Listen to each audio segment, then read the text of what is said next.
ನಮಸ್ಕಾರ ಎಲ್ಲರಿಗೆ. ಸರ್ ನಮಸ್ಕಾರ. ಶೇಖಂಡನ ಕೊಡ್ರಿ. ಸರ್ ನಮಸ್ಕಾರ. ನಮಸ್ಕಾರ ಸರ್.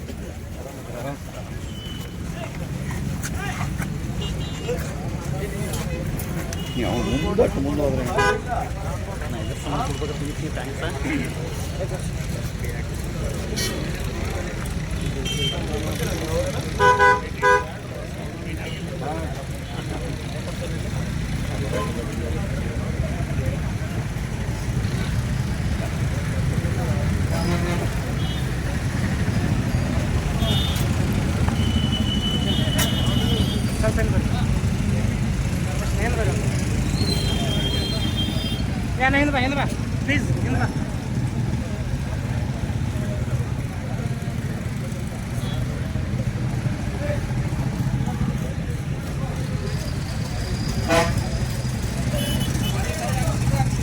ಸರ್ ಮುಂದೆ ನೋಡಿ sir.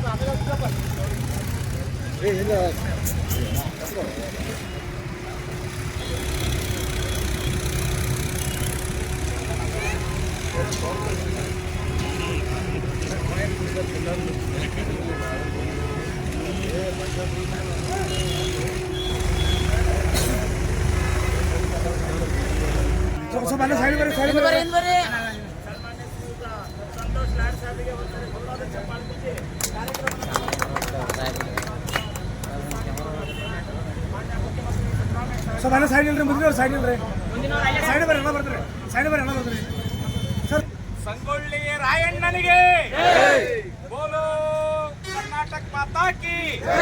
Sangolli ರಾಯಣ್ಣನಿಗೆ.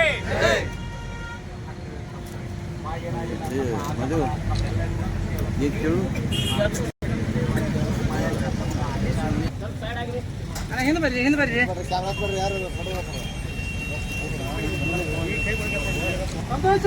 Sir sir sir sir sir sir sir sir byte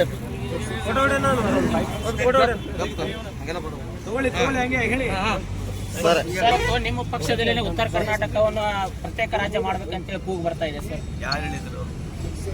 ಈಗ ಉತ್ತರ ಕರ್ನಾಟಕ ಶಾಸಕರೇನೆ ರಾಜು ಕಾಗೆ ಅವರು ಕೇಳ್ತಾ ಇದ್ದಾರೆ ಸರ್. ನಾನು ಕೇಳಿದ್ದೆ, ಅವ್ರು ಹೇಳಿರ್ತಕ್ಕಂಥದ್ದು ಆ ರೆಫರೆನ್ಸ್ ಬೇರೆ ಇದೆ. ಅವರು ಬೇರೆ ಕರ್ನಾಟಕ ಆಗ್ಬೇಕಂತಕ್ಕಂಥದ್ದು, ಇನ್ನೊಂದು ಕರ್ನಾಟಕ ರಾಜ್ಯ ಆಗ್ಬೇಕಂತಕ್ಕಂಥದ್ದಕ್ಕೆ ನನ್ನ ಸಹಮತ ಇಲ್ಲ. ಆದ್ರೆ ಅವರು ಹೇಳಿರ್ತಕ್ಕಂಥ ವಿಚಾರ ರೆಫರೆನ್ಸ್ ಕಾಂಟ್ಯಾಕ್ಟ್ ನೀವು ಅರ್ಥ ಮಾಡ್ಕೋಬೇಕು. ನಿಮ್ಮಲ್ಲಿ ಮನವಿ ಮಾಡ್ಕೊಳ್ತೀವಿ ಸರ್. ಇವಾಗ ರೀ KN ರಾಜನ್ ಅವರ ನವಂಬರ್ ಕ್ರಾಂತಿ ಅಂತ ಹೇಳಿದ್ರಿ. ಇವಾಗ ಏನಾಗಿದೆ ಅಂದ್ರೆ ಇಕ್ಬಾಲ್ ಹುಸೇನ್ ರವರು ಸರ್ ಜನವರಿ 6ಕ್ಕೆ DK ಶಿವಕುಮಾರ್ ಅವರ CM ಆಗ್ತಾರೆ ಅಂತಂದು ಹೇಳ್ತಾ ಇದ್ದಾರೆ. ಬಿಟ್ಟು ಬೇರೆ ಕೇಳಿ ಸರ್. ಇವತ್ತು ಕಾರ್ಮಿಕರ ಕಾರ್ಡನ್ನು ಮಾಡಿದ್ದಾರೆ ಸರ್. ಅದರಲ್ಲಿ ಸರ್ಕಾರ ನೌಕರಸ್ಥರು ಕಾರ್ಮಿಕ ಕಾರ್ಡ್ ಇದ್ದಾವೆ. ಅದ್ರ ಬದಲು ಕ್ರಮ ಸುಮಾರು 57 ಲಕ್ಷ ಕಾರ್ಡ್ ಇತ್ತು. ಈಗ ಸುಮಾರು 27 ಲಕ್ಷ ಕಾರ್ಡ್, 30 ಲಕ್ಷ ಕಾರ್ಡ್ನ ತಂದಿದ್ದೇವೆ. ನೀವು ಹೇಳಿರ್ತಕ್ಕಂಥದ್ದು ಸ್ವಲ್ಪ ಏನಾರ ಮಾಹಿತಿ ಇದ್ರೆ ಕೊಡಿ. ನಾನು ಈಗಲೇ ಅದರ ತಕ್ಷಣ ಕಾರ್ಡ್ನ ರದ್ದು ಮಾಡಿಸ್ತೀನಿ. ಆ ಥರ ಮಾಹಿತಿ ಇದ್ರೆ ಕೊಡಿ ಸರ್. ಇವಾಗ ಈ ಕಡೆ ಹಾರುಗಿರಿ ತಾಲೂಕು ಆಗ್ಬೇಕಂತಂದೇಳಿ ಕೂಗ ಕೇಳಿ ಬರ್ತಾ ಇದೆ. ಇದಕ್ಕೇನು ಹೇಳ್ತೀರಿ? ಲೋಕಲ್ ಅಭಿಪ್ರಾಯ. ಸರ್ಕಾರ, ಇಲ್ಲಿರ್ತಕ್ಕಂಥ ಶಾಸಕರು, ಇಲ್ಲಿರ್ತಕ್ಕಂಥ ಜಿಲ್ಲಾ ಉಸ್ತುವಾರಿ ಸಚಿವರುಗಳು, ಪ್ರತಿನಿಧಿಗಳು ಅವ್ರ ಹತ್ರ ಮಾತನಾಡ್ತಾರೆ. ಸರ್ಕಾರ ತೀರ್ಮಾನ ತಗೊಳ್ತಾರೆ. ನಾನು ಹೆಂಗೆ ಹೇಳಕ್ ಬರ್ತೀನಿ. ಸರ್ ಯತೀಂದ್ರ ಅವರು ನಾಯಕತ್ವದಲ್ಲಿ ಬದನೆಕಾಯಿ ಇಲ್ಲ ಅಂತ ಇದ್ದಾರೆ. ಬೇರೆ ದಿನ ಹೇಳ.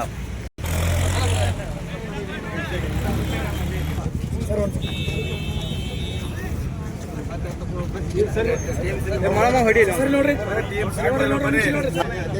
ಸಚಿನ